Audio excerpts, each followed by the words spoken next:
Temos agora então o nosso episódio piloto. De testes. Ora, número 1 é número de campeão, não é? Portanto, já sabemos. O número está atribuído ao Max.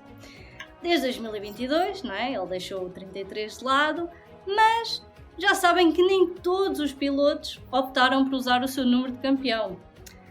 Vettel usou em 2014 e depois disso o número esteve arrumado nas boxes entre 2015 e 2021.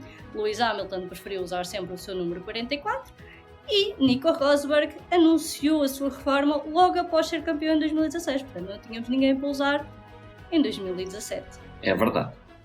Confirmo. Mas vamos então ao que nos traz aqui hoje, que é o nosso conteúdo super importante. Depois da semana de testes concluída com sucesso para uns, se calhar não com tanto sucesso para outros, podemos ver que provavelmente foi nem é uma semana, foram 3 dias de testes. Longe vão os tempos em que eram 9 ou 10 ou 12 dias. Que não vai refletir o que vai acontecer na época, não é mesmo? Charles Leclerc fez os melhores tempos, mas já sabemos, né? Já foi dito até, Max Verstappen nem sequer usou todo o potencial do seu carro e tem ainda muito ritmo para desbloquear durante esta época. Portanto, preparem-se para o dia 2, vamos ouvir o hino dos Países Baixos. Com isso, temos então uma ronda de testes que não vai refletir os resultados da época, o que nos leva ao nosso tema. Testes que não refletiram as épocas, não é, Miguel? O que é que tu trazes? Exatamente, e não é para toda a gente, atenção, não fiquem a pensar que a gente traz aqui testes que depois a grelha foi ao contrário. Não é nada disso. A gente hoje traz testes em que algumas equipas tiveram demasiada performance nos testes. E só para complementar o que tu disseste, em 2022 realmente o carro era muito bom para a Ferrari. Só que tinha um problema de fiabilidade, por isso é que a Ferrari ganha, se não me engano, 3 das primeiras 5 corridas. A questão da fiabilidade concretizou-se várias vezes no volante do Carlos Sainz. Coitado. Uma delas, a mais visível, foi o motor apagar completamente e começar a pegar fogo no Grande Prémio da Áustria de 22. Ele teve que encostar o carro à boxe de repente, pois é aquela imagem mítica que o carro não tem travão de mão, ele sai, mas não consegue parar o carro, tem que vir um gajo com o extintor a correr para ajudar a parar o carro. Pronto. O caos da Ferrari. Pronto, quando não é no pit lane, é o carro próprio, o carro ganha vida. Isto para dizer o quê? Ferrari só tem que estar presente para haver caos ultimamente. Sim, parece uma análise justa. Isto para dizer o quê? O motor da Ferrari era muito bom, era muito grande e com isso materializou-se também nos resultados da AS, principalmente no primeira parte da época. O 5º lugar do Magnussen no seu regresso logo no Bahrein é produto disso mesmo. O campeonato que a Alfa Romeo e principalmente o Bottas fez e que a Alfa Romeo fez em 2022 é também fruto desse grande motor que o carro tinha. A Ferrari, como sabem, vende motores à AS e à Alfa Romeo. Só que depois o Ferrari até era bem nascido. O problema foi que a Red Bull acabou por concretizar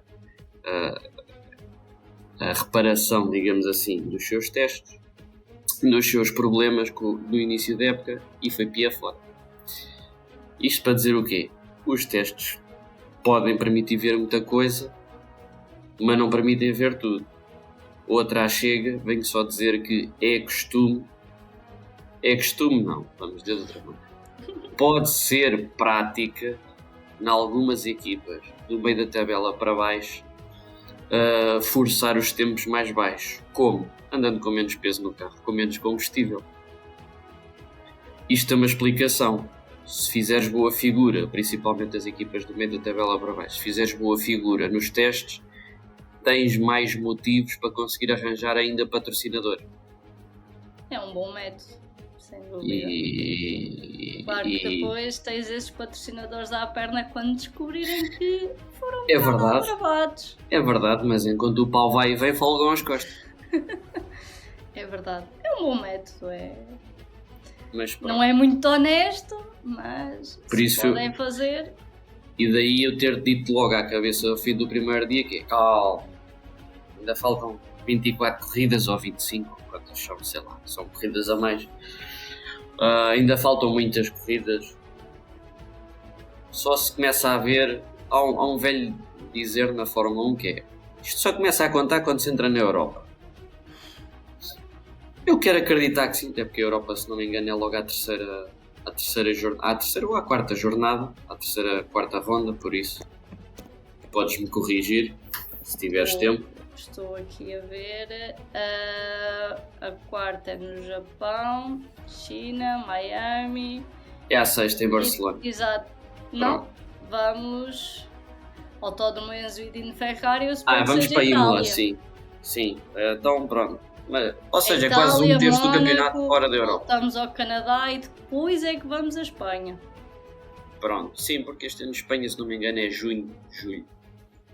Espanha é em junho, 23 Pronto. de junho. Pronto, costumou em alguns anos ser mais cedo. Chega de lérias, vamos ao que nos trouxe aqui, ao piloto de testes, para falar de 5 casos em que deu barraca. Vamos ao primeiro. E o primeiro é numa época, digamos assim, engraçada. Porquê? É 2011. E os testes de 2011 e a época de 2011 traziam alguns regulamentos e algumas alterações ao regulamento bastante engraçadas. Logo à cabeça, 2011 é o ano em que começa a haver Pirelli unicamente e só para toda a gente. Até aí ainda havia a Bridgestone. A Bridgestone saiu no final de 2010 do campeonato, ou seja, toda a gente tinha que se adaptar a ter o mesmo pneu e a estudar os pneus e a perceber como é que funcionava. Em 2011 também é a época em que todas as equipas passam a usar o KERS, que era um componente que reúne, que armazena toda a energia cinética produzida pelo carro durante o seu percurso na pista e que depois era possível ao piloto utilizar essa energia cinética sob forma de potência. Entre outras alterações, voltou a regra do 107% na qualificação, por exemplo. Pronto. Ainda sobre o KERS, todas as equipas em 2011, à exceção da HRT e da Lotus, da Team Lotus, não da Lotus Renault, introduziram o KERS nos seus monolugares. É também a época em que se introduz uma coisa que hoje muita gente odeia, que é o DRS. Já vai na sua 13ª época. E época com alterações também ao uso dele, este ano. Sim, é verdade, começa a poder ser usado mais cedo. É verdade. Foi também a época, 2011, em que foi proibido, até em discussão pelas equipas, o F-Duct, que era uma invenção da McLaren e que em 2009, 2010 e sobretudo em 2010, e que depois as outras equipas conseguiram ir copiar e adaptar, mas que trouxe muita performance à McLaren. Há diversa documentação e diversos vídeos sobre o F-Duct, aconselho à malta que vá ver, é muito interessante. Agora, vamos aos testes.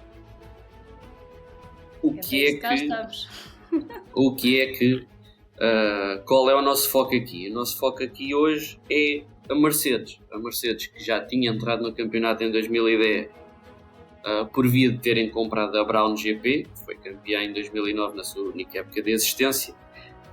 E se, digamos assim, 2010 não foi nada de extraordinário para a Mercedes, para 2011 e com um ano de trabalho e mantendo o mesmo line-up de pilotos, Nico Rosberg e o ainda não morreu e ainda bem 7 vezes campeão Michael Schumacher, a expectativa era bastante elevada e pode-se dizer que os testes também ajudaram a materializar de certa maneira, principalmente pela mão de Nico Rosberg, a expectativa, até porque foram feitos, na altura havia tempo para muitos testes, houve 4 sessões de testes, cada uma de 4 dias, 4 vezes 4 dá 16, eles andaram 15 dias seguidos a testar. Quantos dias testaram a semana passada, Ruth? 3. E com red flag em 2 dias, por causa do raio da tampa.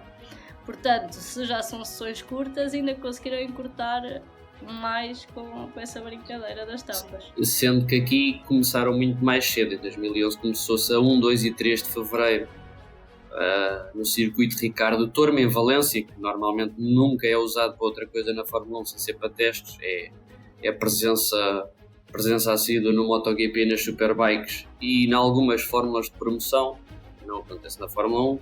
Depois mais 4 dias em Jerez, que é exatamente a mesma coisa, se bem que Jerez já fez parte do calendário há muito tempo. Mais 4 dias na Catalunha e mais 4 dias na Catalunha, que é um sítio onde se testa muito na Fórmula 1. Já se testou mais, agora é mais o Bahrein, se calhar pagam mais, e o Barcelona. Pronto. Sim, isso é questão de dinheiro, certamente. Naquela terra é sempre questão de dinheiro. Ora bem, estava eu a dizer que nos testes de 2011 a Mercedes estava a conseguir extrair alguma coisa do carro nos testes, através do Rosberg. Há várias boas voltas do Rosberg ao longo dos testes todos. O Rosberg chega a liderar alguns dias de testes e a expectativa começava a ser alguma, porque poderia ser o regresso da grande Mercedes, porque a Mercedes, até a sua saída do campeonato nos anos 50, salvo erro, tinha sido campeã e tinha tido um carro muito competitivo nessa altura, e devido a um trágico acidente numa prova, a Mercedes tinha saído da Fórmula 1, tendo então voltado em 2010. Por exemplo, na segunda sessão de treinos no Jerez, Schumacher foi um dos pilotos que liderou sessões. O carro fazia muitas voltas, demonstrava fiabilidade. Schumacher volta não a liderar, mas a acabar no pódio, digamos assim, ainda em sessões de teste.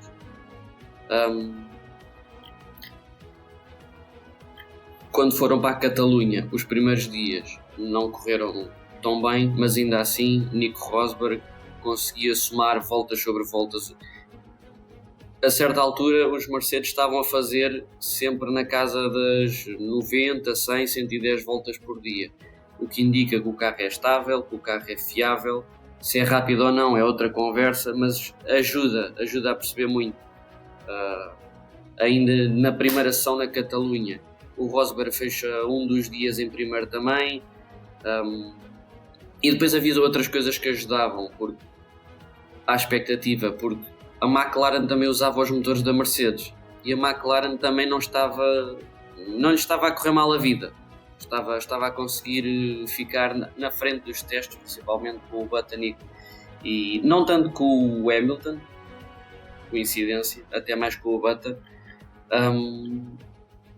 mas a Mercedes estava a conseguir, notava-se qualquer coisa ali, só que depois veio a temporada e chapéu. Estou aqui a ver, o melhor que a dupla alemã conseguiu foi o Michael Schumacher, um quarto lugar no Canadá, o Nico Rosberg o quinto na China e na Turquia, e nada mais. Em sétimo e oitavo no campeonato. Exatamente. Muito com distância do campeão Vettel, que fez 392 pontos. Sim, os dois juntos não fizeram sequer os pontos do quinto, que foi o Hamilton. O Hamilton fez 118. Não, desculpa, eu estava a olhar para o Felipe Massa. O 227. Hamilton fez 227, o Nico 89 e o Schumacher 76, portanto... Ainda por cima o Schumacher e Rosberg tiveram 3 corridas fora dos pontos. O Rosberg só teve 2 desistências. O Schumacher acabou por ter 5, também aqui obviamente com algum azar à mistura, mas acabou por ser Nota-se que foi uma temporada caótica e que não reflete realmente os testes que Sim, tiveram. até porque lá está, havia mais equipas com motor Mercedes e uma delas era a McLaren e na prática a Mercedes ficou atrás de um cliente. Na altura era cliente a McLaren da Mercedes. E ficar atrás do cliente é sempre estranho. Isso às vezes acontece no MotoGP e não deixa de ser estranho. Na Fórmula 1 ainda mais, porque Estás não quase vês a a dizer que o Ferrari... cliente sabe afinar melhor o produto do que o próprio criador do produto. Exato. Eu só percebo o cliente ficar à frente do fornecedor num caso, quando é a Renault. Porque a partir daí o cliente já foi a Williams nos seus tempos vitoriosos, o cliente já foi a Red Bull a ganhar títulos, e 2011 é um caso disso, mas aí ainda se percebe. Quando é a Mercedes, soa um bocadinho mal. É esquisito. Mas pronto. Escusado será dizer que nesta temporada o campeão foi Sebastian Vettel. Exatamente. E agora, vamos daqui embora. Porque em 2011 ainda só tinha 19 anos. Olha, o tempo volta para trás. E vamos até 2014. E 2014... Vai já a 2014? Sim. Não queres visitar o... Pois é. Tens razão, sim senhora. E este é um facto trazido pela Ruth. A McLaren em 2013 teve testes engraçados. Este nem sequer foi preciso esperar pela época começar para perceber que havia ali qualquer coisa estranha, né?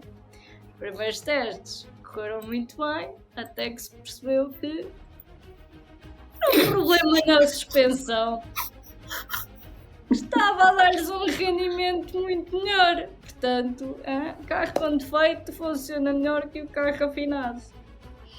Porquê que resolveram o problema?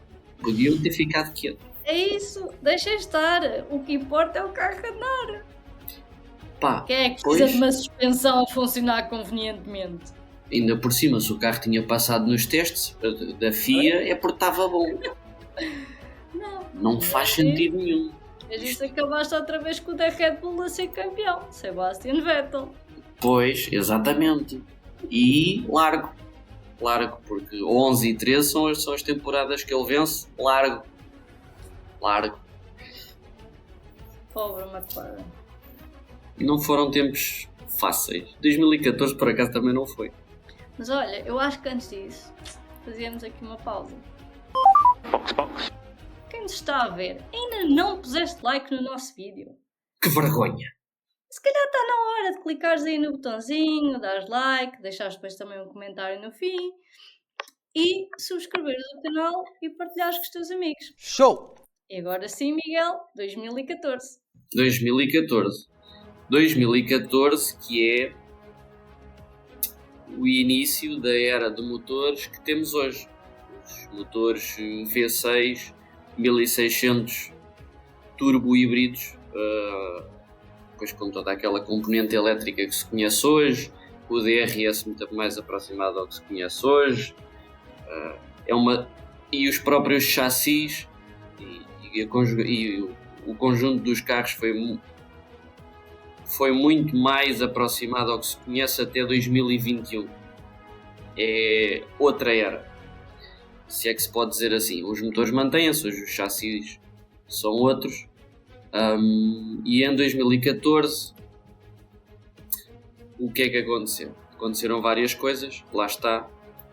A Mercedes, farta de fazer atrapalhada, anunciou aquela que foi na altura a grande contratação e que 10 anos depois replica-se. Lewis Hamilton deixava a McLaren, não tinha tido títulos e vitórias, ia para a Mercedes e toda a gente ficou: ai, valha-me a Nossa Senhora. Também porque Michael Schumacher já se tinha retirado e, apesar de não ser já o piloto que tinha sido no passado, a Mercedes queria peso. E qual o melhor peso se não contratar um homem que tinha um título, que já tinha vitórias, que tinha sido dos melhores rookies que a Fórmula 1 já tinha produzido. Em teoria tinham razão, e na prática confirmou-se. prática confirmou-se. Por isso, próprios para o gajo que contratou o Hamilton na Mercedes. Fez todo o sentido. Sim, senhor. Foi uma boa transferência. Foi uma transferência muito grande. Isto para dizer o quê? Continuaram, ainda haviam vários testes. Aqui já há uma sessão a menos do que em 2011. Estou-se em Jerez, ainda no fim de janeiro, ainda se testava em janeiro, agora começa-se quase sempre a meio de fevereiro ou no fim de fevereiro. Jerez no início de janeiro, no fim de janeiro, Bahrein a meio de fevereiro e outra vez o Bahrein já no fim de fevereiro e início de março. E o que é que isto nos traz? A Mercedes continuava a ter clientes de motores, neste caso, sendo entre eles a própria Mercedes usava os seus próprios motores, a Williams usava motores Mercedes, a McLaren usava motores Mercedes, a Force India usava motores Mercedes e, salvo erro, mais ninguém, corrijam-me se eu tiver erro. Ou seja, olhando depois para o que foi o fim da época, tens 2 equipas Mercedes no top 3 e 3 equipas Mercedes no top 5. Porque é a Mercedes Red Bull, Williams Mercedes Ferrari e McLaren Mercedes. E a seguir à McLaren ainda vem a Force India. E é nestas duas que a gente vai pegar. Porquê?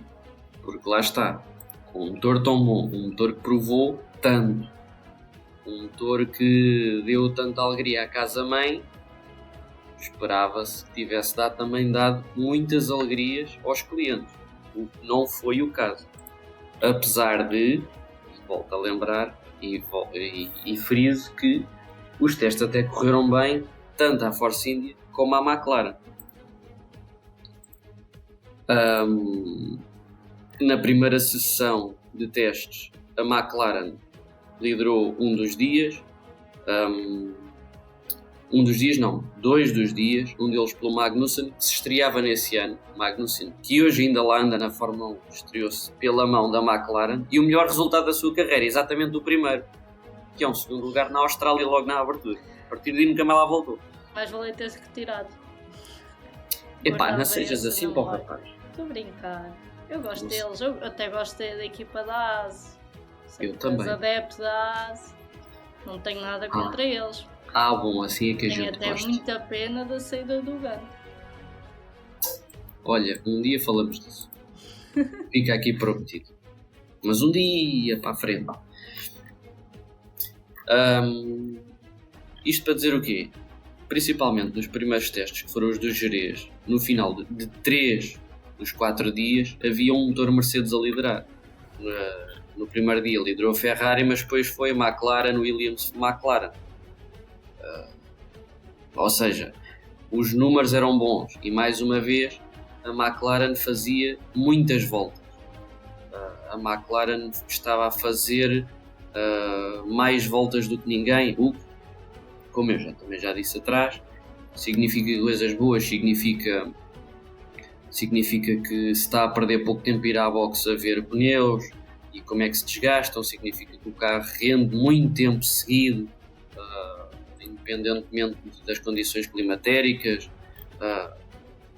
Muitas voltas por si só já é uma coisa boa. Ainda no Bahrein não, passando para os testes, para a segunda sessão de testes no Bahrein, continuava a haver motores Mercedes clientes na frente dos testes. O primeiro dia é liderado pelo nosso bem conhecido também Nico Hülkenberg no seu Force India. McLaren e Nico Hülkenberg, que hoje são parceiros, na altura lideraram o segundo dia. Jenson Button liderou o terceiro dia e Felipe Massa em Williams Mercedes foi o terceiro. Jenson Button foi o segundo, o primeiro foi o Lewis Hamilton. Ou seja, foram testes em que consecutivamente os motores Mercedes e principalmente a McLaren estavam a conseguir chegar na frente, fazer muitas voltas, serem mais rápidos, chamarem volta rápida atrás de volta rápida. E também nota para para a outra equipa que também era cliente Mercedes, a Force India, que hoje em dia, que depois passou mais tarde a ser Racing Point e que hoje em dia é Aston Martin, somavam muitos tempos, somavam muitos bons tempos, somavam muitas voltas, e tudo augurava para que vai ser o domínio completo e absoluto dos motores Mercedes. Só resumindo, em 13 dias de testes, em 12 dias de testes, só houve um dia em que o motor Ferrari liderou. O resto foram sempre motores Mercedes. O único dia liderado pela Ferrari foi pelo Kimi Raikkonen no primeiro dia em Jerez. Nunca mais nenhum outro motor liderou testes em 2014. O que é que tu dizes? Vai ser bué fixe. Não foi bué fixe. Quer dizer, para a Mercedes foi uma categoria. Sim, para a Mercedes foi que foram campeões. Para e olha Mercedes... que esses 4 pilotos que tu falas, da McLaren e da Force India, ficaram todos juntinhos no final do campeonato. É a posição 8ª, 9ª, 10ª e 11ª. E que se tu leres os nomes para recordar aqui a audiência, eu vou-te dar a oportunidade. Em 8º, Nico Hülkenberg em 9º, Sérgio Pérez em 10º e Kevin Magnussen em 11º. Kimi Raikkonen ficou a seguir. Lá Exatamente. Está, o motor Ferrari ficou a seguir. Exatamente. Dos 4 que tu leste, 3 ainda lá andam hoje. É verdade. Também eram muito novinhos na altura, diga-se de passagem. Mas pode dizer que melhorou em relação ao que estava nessa altura para agora está na Red Bull. Já os outros dois são os pilotos da AS. Quem lá andava também na altura e que já não era novo era Fernando Alonso. Fernando Alonso é o caso do Benjamin Button, porque aquele homem não envelhece, quanto muito está a andar para trás no tempo. É verdade. E ficou em sexto já agora, ficou à frente dessa malta toda. É verdade, ele tinha lutado pelo campeonato, por exemplo, em 2012 até a última ronda no Brasil. A Ferrari completamente não acertou no carro, mas lá está, tendo em conta os testes, não é surpresa os testes da Ferrari nesse ano. Mas tendo em conta o passado do Alonso, exato, a pontuação dele ficou sempre em lugares de pontuação, excepto 2 corridas que não desistiu, se retirou. E ainda conseguiu ir ao pódio 2 vezes, uma vez na China, no terceiro lugar, e o segundo lugar na Hungria. Portanto, o resto foi quintos, sextos, nonos, mas pontuou sempre concluiu as corridas, pontuou para a equipe. Sim, isso também demonstra uma coisa que hoje em dia se vê no Alonso, que é um piloto muito consistente. Sim. É muito consistente. Ainda hoje cuidado que tem, entrega de uma maneira que que Kimi Raikkonen já não entregava, que por vezes e com carros diferentes, são circunstâncias diferentes, mas que o Hamilton às vezes nas últimas 2 temporadas tem tido alguns problemas em entregar. O Alonso dá-lhe um carro e ele vai. É quase isso. Ele consegue sempre tirar alguma coisa do carro. É isso. Podemos passar, por exemplo, também tens o exemplo no MotoGP, o Rossi correu até aos 41, mas os últimos 3, 4 anos já era estranho, já não eram aqueles resultados. Lá está, é a vida do piloto, é a saúde, é o bem-estar. Uns conseguem, outros não conseguem, é o que é. E mesmo assim Hamilton já estar a durar o que está, também está-se a tornar uma exceção, digo eu, e não a regra. Sim. Acho que não é a regra. O que Hamilton e Alonso fazem hoje, não se pode dizer que agora é sempre assim.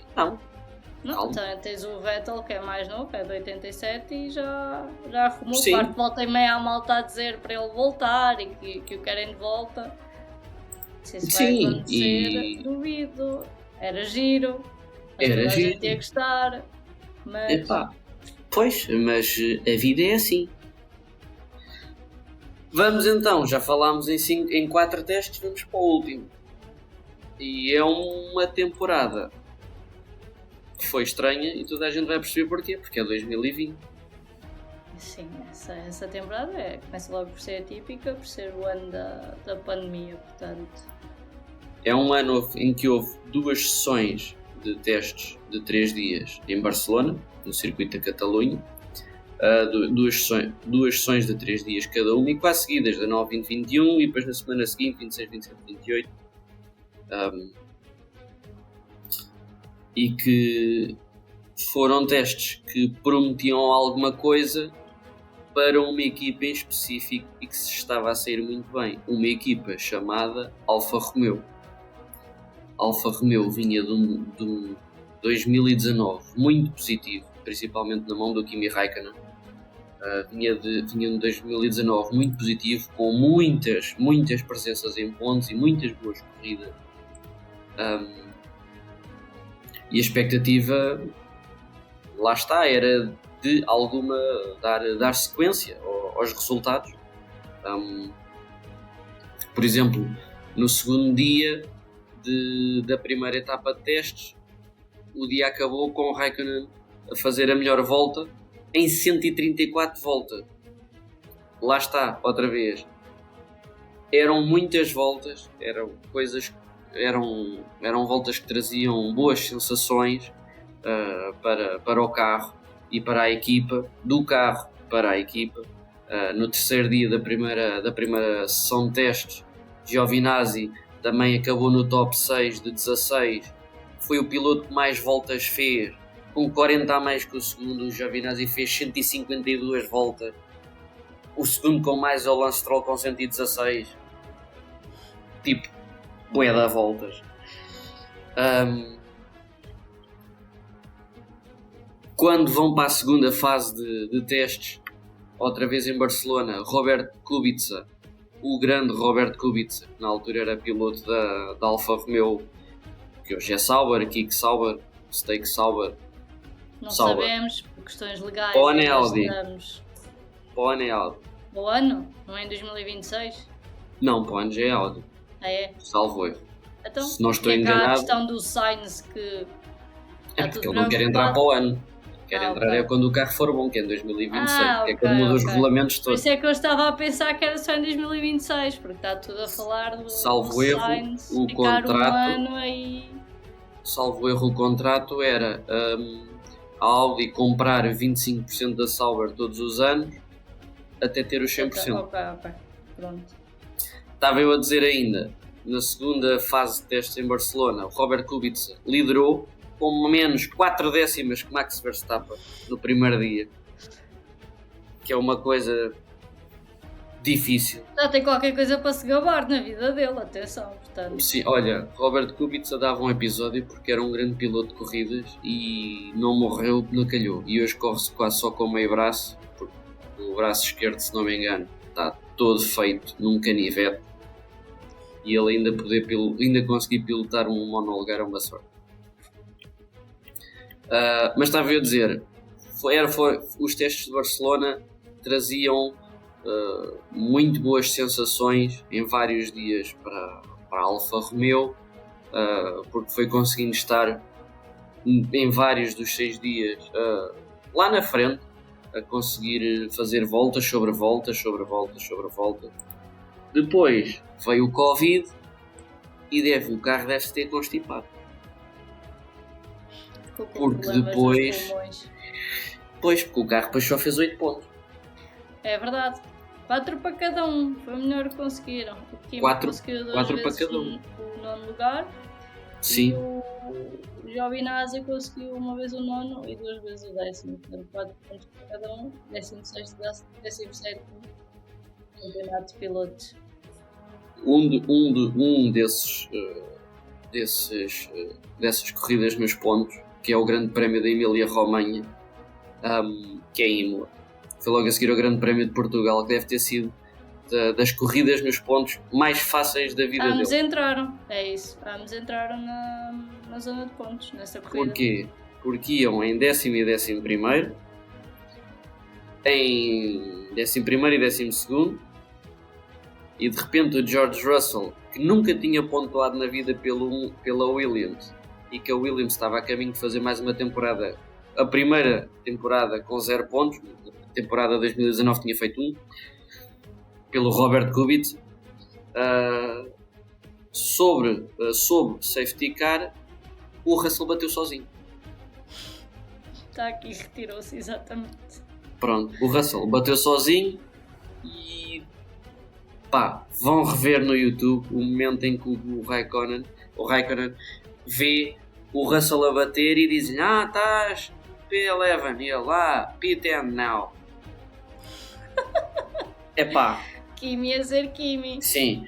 Nessa corrida tiveste 1, 2, 3, 4, 5. Acabaram 14 carros, se não me engano. Olha, até o Verstappen foi com os cães nessa. Sim, o Verstappen eu lembro-me. E o Ocon, que surpresa. O Verstappen vinha atrás do Bottas. E o Magnussen.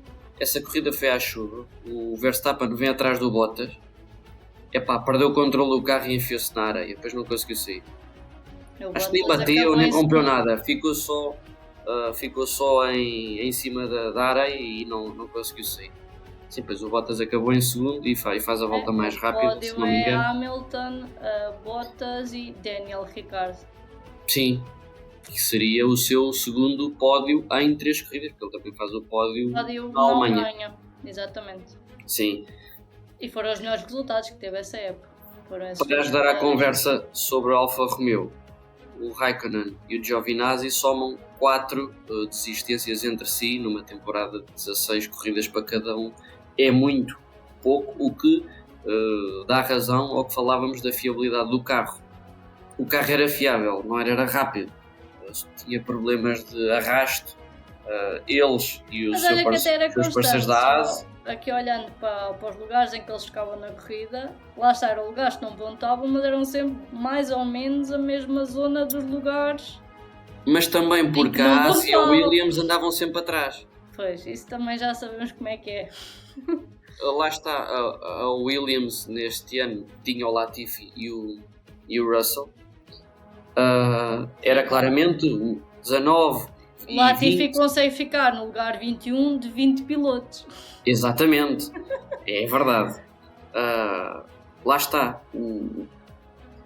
eram 3 carros. Claramente era a luta para ver quem é que era o antepenúltimo, porque era a Alfa Romeo e a ASE com motores Ferrari, e apesar da coisa ter corrido um bocadinho pior para a ASE, que teve muito mais retiradas de carro, mas também com alguns acidentes, a Williams ficou em último com 0 pontos. Na temporada anterior tinha 1, ou seja, o Williams em 2 anos faz 1 ponto. O que, se não é fraco, é fraquíssimo. É péssimo. E pronto. Assim sendo, espero que tenham aprendido. Moral da história: não se deve acreditar muito em testes de Fórmula 1. De pré-temporada, depois também há pós-temporada, mas depois já não interessa. Isso já é só para encher chouriço. Se foi uma grande lição de história, olha, pronto, paciência. Para a semana não. Para a próxima vou tentar ser menos maçador. Quero só dar uma nota. Em 2020 era suposto ter sido a última temporada daquelas carrocerias.